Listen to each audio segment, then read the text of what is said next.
Hey, Christian Fouts here with Core Real Estate Solutions. I'm standing outside of a home we recently just closed on in Southeast Cape Coral. A little background to how we were able to help this homeowner. They came in, they contacted us through our website, sellmyhousenowusa.com. They filled out a questionnaire form and specifically said that they needed a cash sale only. That's what they were looking for.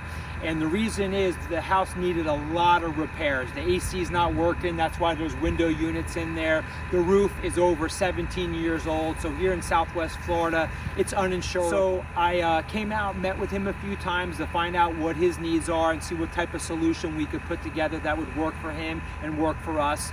And we came to terms and we were able to close very quickly.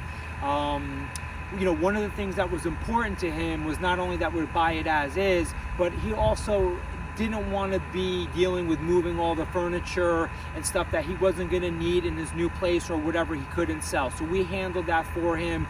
Everything's going to be moved out of the house. So no matter what the condition of your house is or what the timing is, here at Core Real Estate Solutions, we really pride ourselves on providing different ways to help you get your house sold.